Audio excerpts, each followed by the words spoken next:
Recently, I have been on hiatus, and during my absence from YouTube, I have been thinking about vocation or my calling. What is it that I'm meant to do? What is my purpose? And when I have some sense of that, how does that work itself out on Twitter and YouTube? How am I supposed to bring that back to this channel?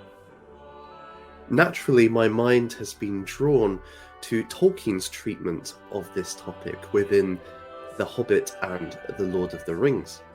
And it's quite interesting how these two stories start. In The Hobbit, we first meet Bilbo Baggins, who at this point is a rather shallow individual. He's mostly concerned with being prim, proper, and respectable. He wants a comfortable life without any disturbances and without any adventures.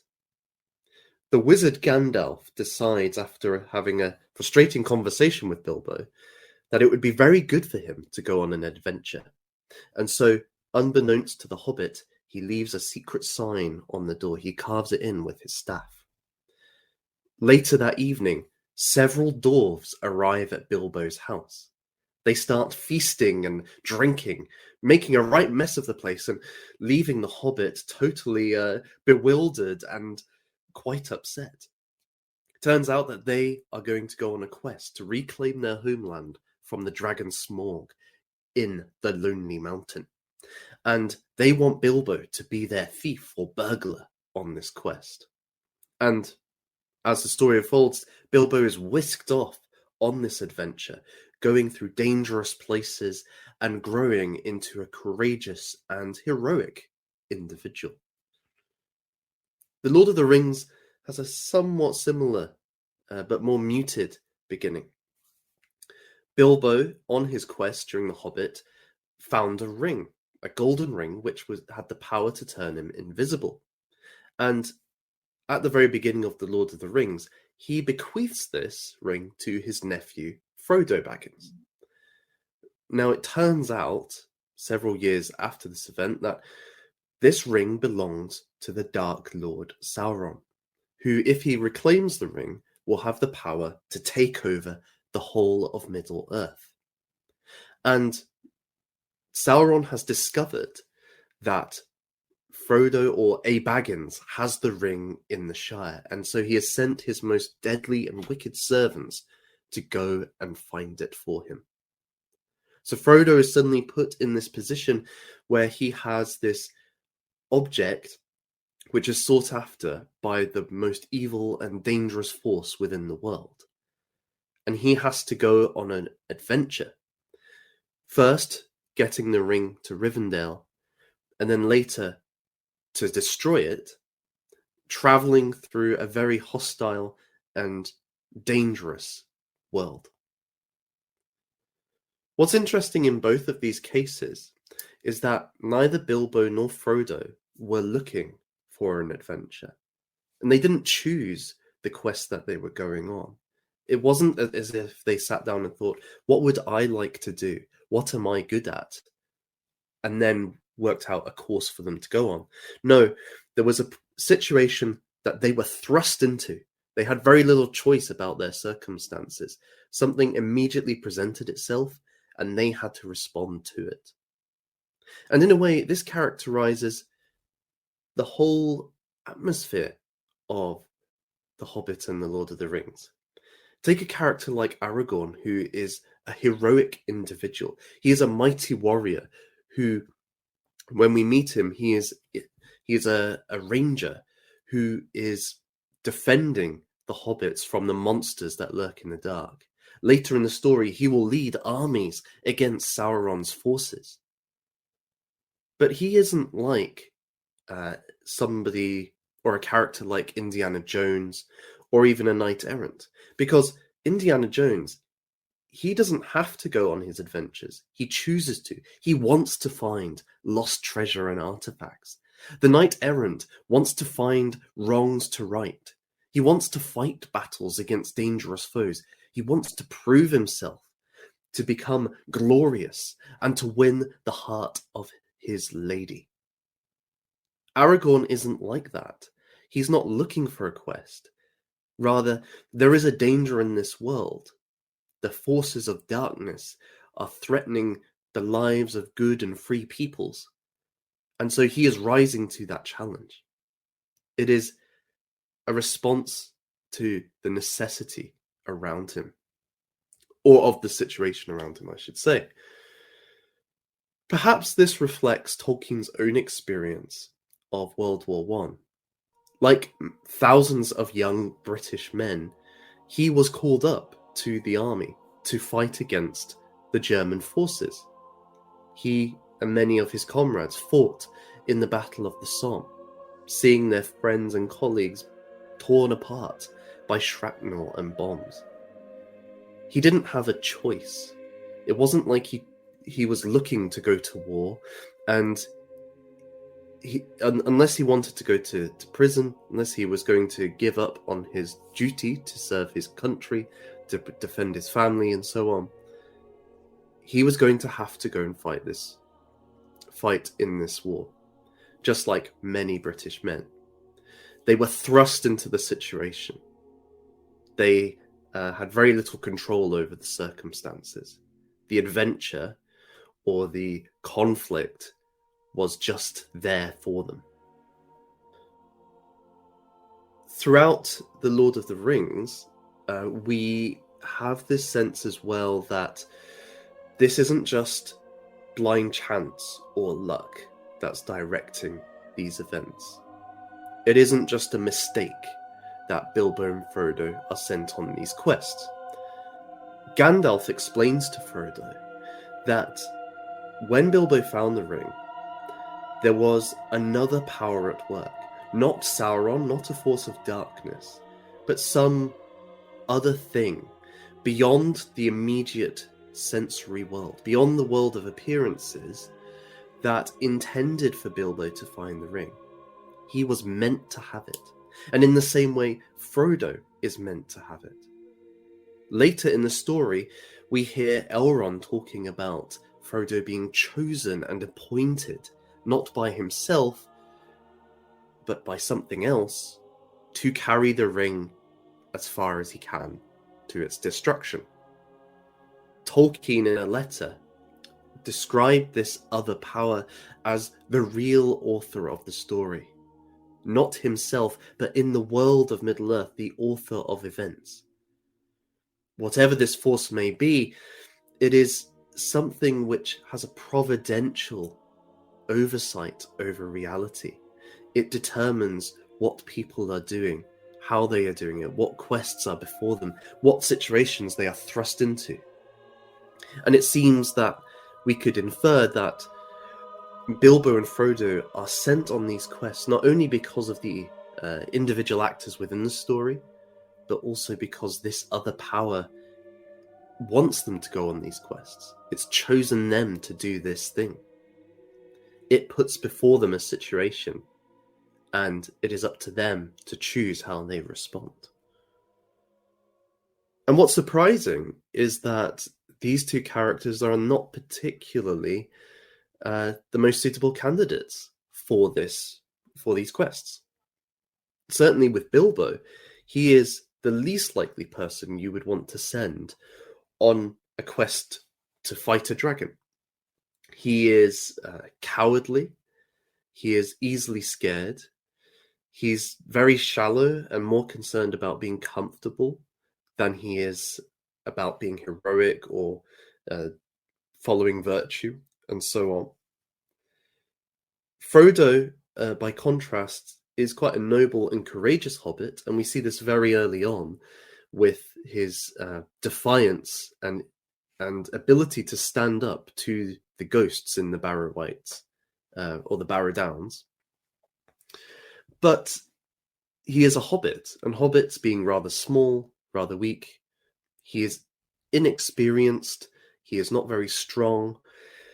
He's not the sort of individual that is going to do particularly well when having to use stealth and ingenuity and might have to get into combat when carrying the ring to a certain place. You would probably pick somebody like Aragorn, who is the equivalent of the special forces in Middle-earth, to do this task.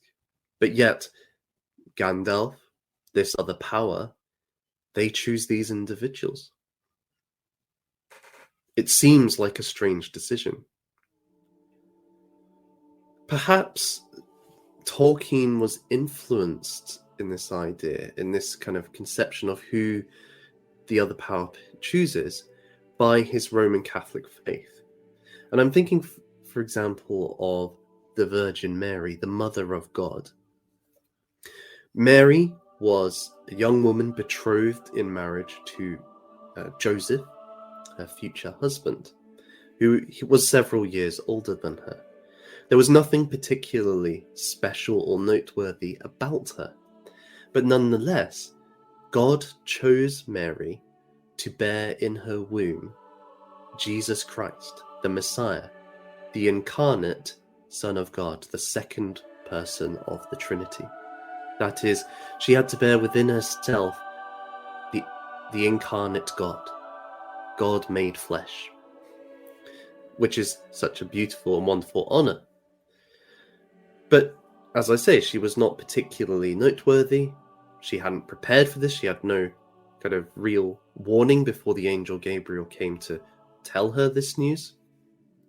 And it would have caused a lot of complications for her.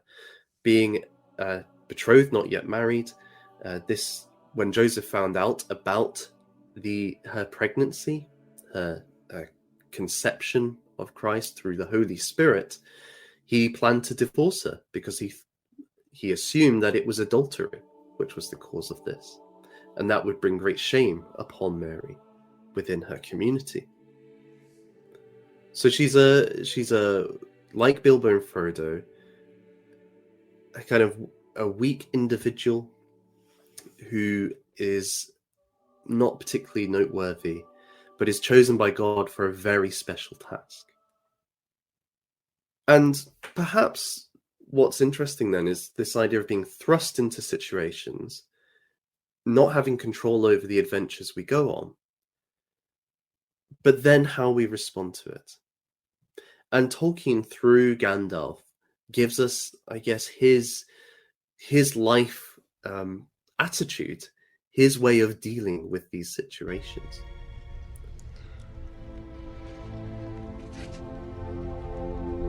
I wish the ring had never come to me.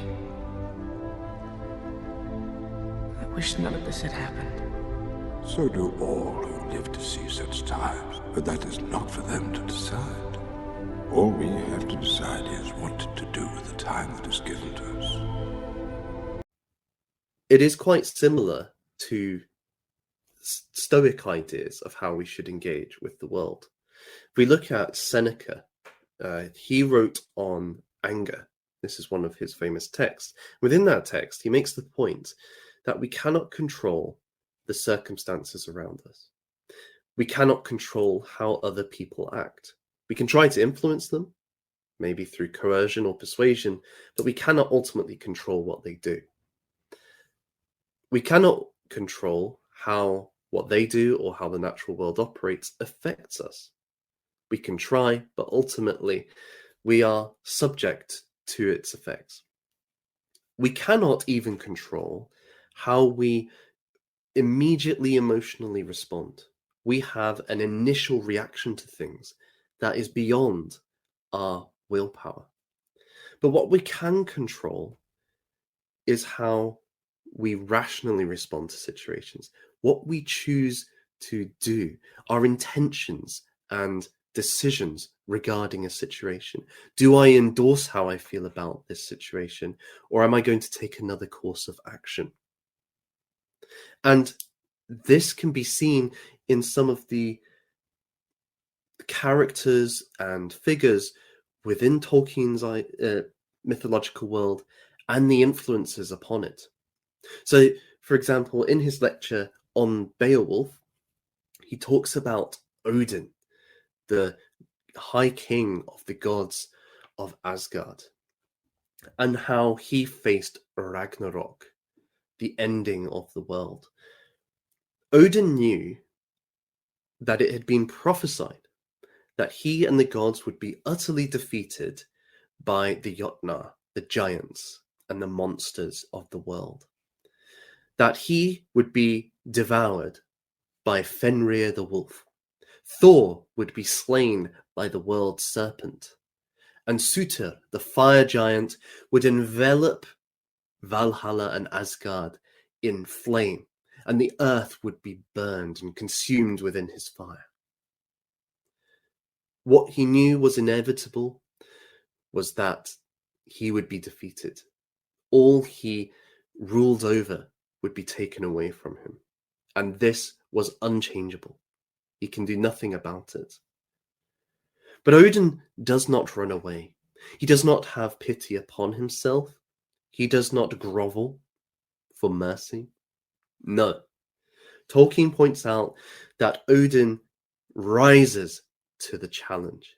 He draws to himself the mighty warriors of humanity. And with them, he forms an army that will fight against the giants and the monsters at Ragnarok. He charges headlong towards the wolf Fenrir, towards his death, defiant, fighting on.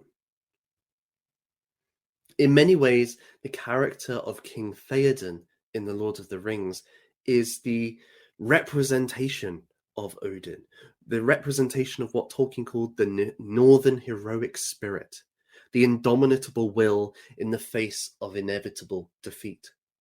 So at the Battle of Helm's Deep, where his people are surrounded by a ravenous, malicious force of Uruk-hai, facing their impending doom, Theoden stands firm, resolved to fight to the end, to make such an end of it that it will be glorious. Fell deeds awake. Now for wrath, now for ruin, and the red dawn!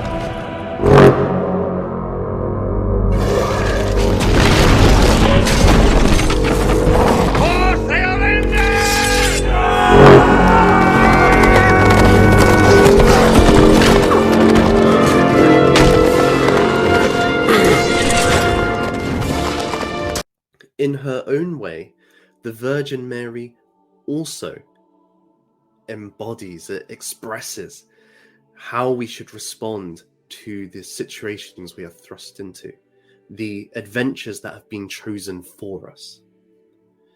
In perhaps one of the most beautiful hymns that have ever been uttered by human heart, she responded to the angel Gabriel's words with her own.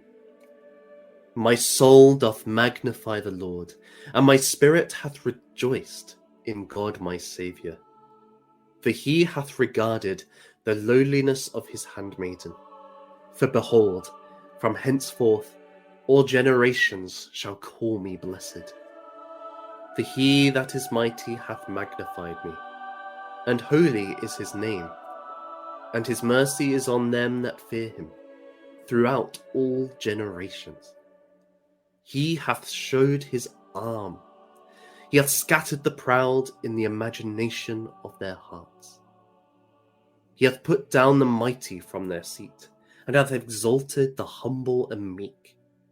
He hath filled the hungry with good things, and the rich he hath sent empty away.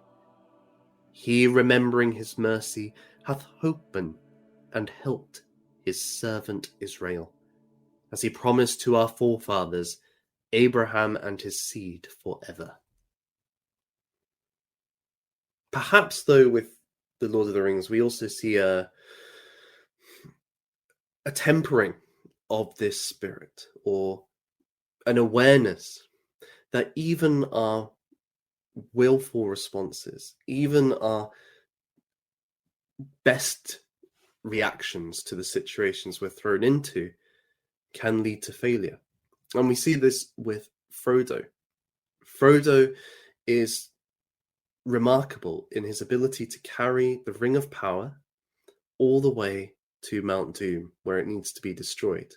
He's remarkable because the ring tempts its bearers. It wants them to take it as their own and try to use it to dominate other people, to take it so that they can have power for themselves. Frodo has the fortitude to be able to resist this temptation until he gets to Mount Doom. And at the point where he's just about to destroy it, all he has to do is let go of the ring and it will fall into the fires below. His will is overcome. The temptation is just too strong. And he puts the ring on, wanting to become its lord and master.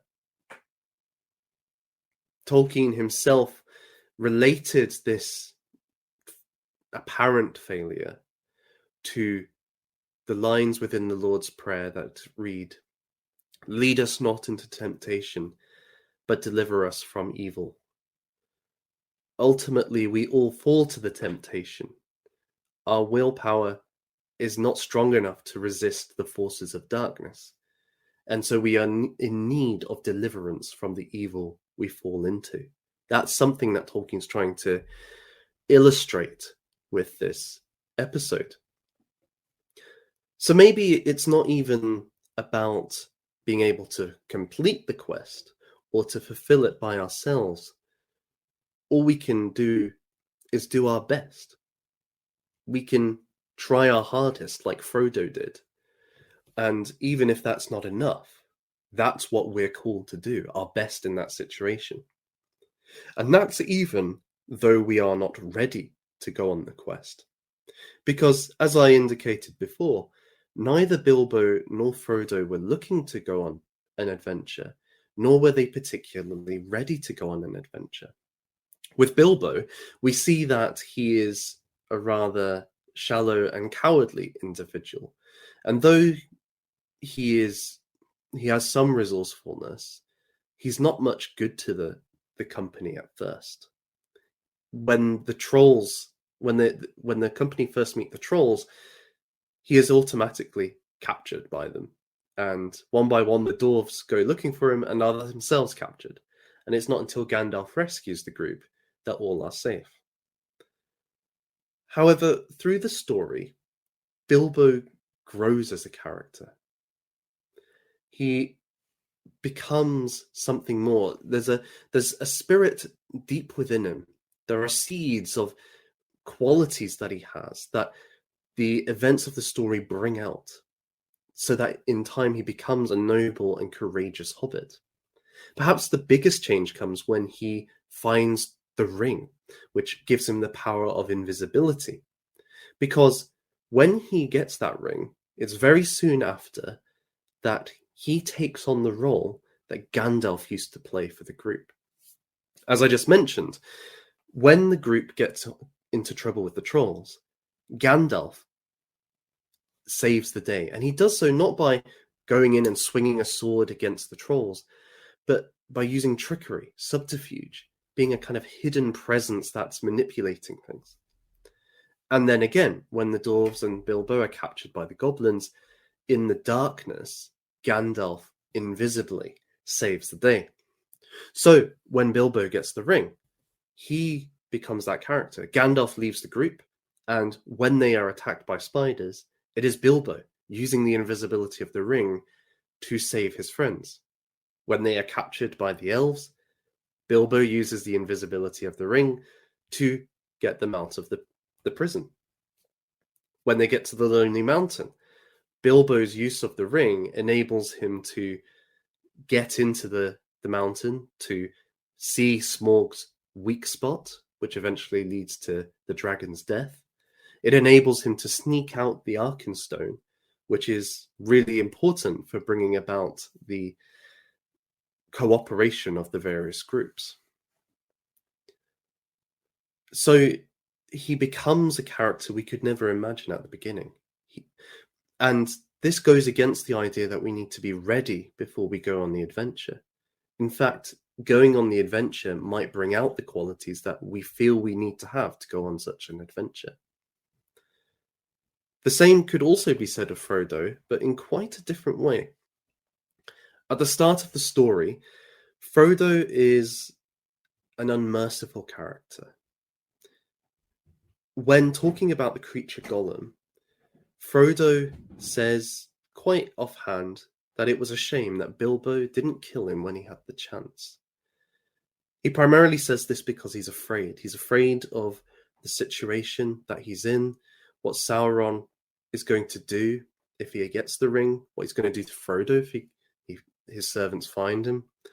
And Gollum is to blame for this situation. He revealed to Sauron that a Baggins had the ring.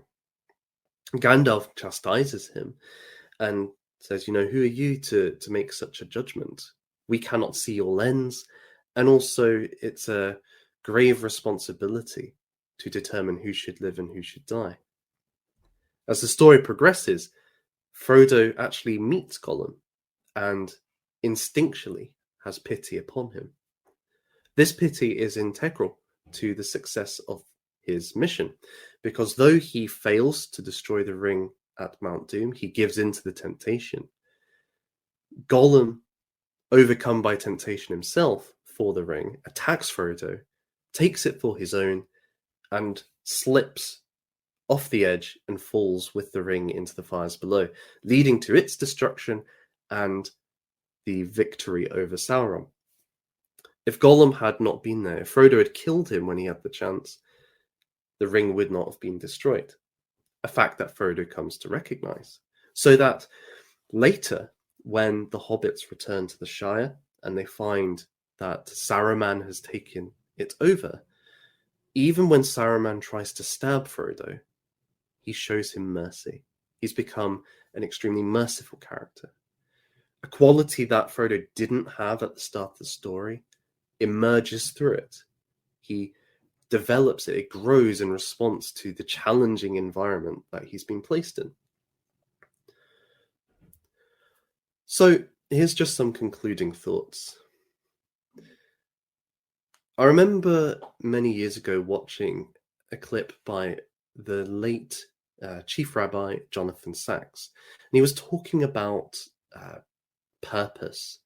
What is your purpose in life? What's your vocation? And he had this to say.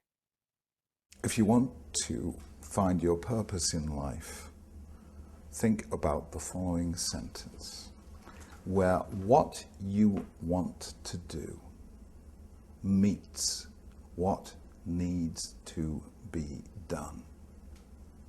That is where God wants us to be. In general, this sounds like good advice, right? That we should be thinking about what we want to do, maybe what we're good at as well, and how that meets up with the needs of the world. But Tolkien stories suggest that often it's not about what we want to do that matters when it comes to vocation. Ultimately, what our quest is chosen for us. We are put in situations. We are meant to do things by another power. And it's up to us about how we respond to those situations. This perhaps means that we shouldn't be afraid of embracing the opportunities in front of us, even if we don't feel ready to do so. I'm saying this as a millennial, and I'm quite aware for myself and for many of my generation that we suffer from crippling insecurity. We're very anxious to be liked, and when we produce a piece of work, a creative thing or a piece of writing, we often feel like our confidence is bound up with how that is received. And so if it receives great criticism, we can feel very low. So this then generates a fear of doing things, or a seeking after perfection, a waiting until we are ready before going on these quests, before doing the things that we ought to do, rather than going on it and perhaps becoming the sort of person that we want to be through doing those things that are put before us. That said, we should also be aware that these quests or adventures are not just immediately on demand. Frodo was 50 when he went on his adventure. It isn't something within our control when we get it or what we get. It's up to the other power, to God the Father. And so we should be waiting, open to when that unexpected call comes. I think ultimately it's an encouraging thing, actually, this perspective, because it's not so much about my decision about what my life should be directed for. It's not my decision what my vocation is. It's up to that power which created and ruled the universe, and fitting into that plan, and doing my best, whatever that situation may be, whether it's today, tomorrow, or in the future, whether it's the same throughout that time or changes, whether there's something that I'm doing and then bam, something else comes into place. And that's not just work related, that's also with building families, or where to live, how I engage with the community, and so on. All of these things are not just up to my decision. In fact, that's a very small part of it. What the calling is already determined. How I respond to that is something that I can choose. So those were just some reflections that I have been having while on hiatus. I'd love to hear what you think. Please put your comments below. I look forward to reading and engaging with them. Whoever you are, wherever you are, God bless you.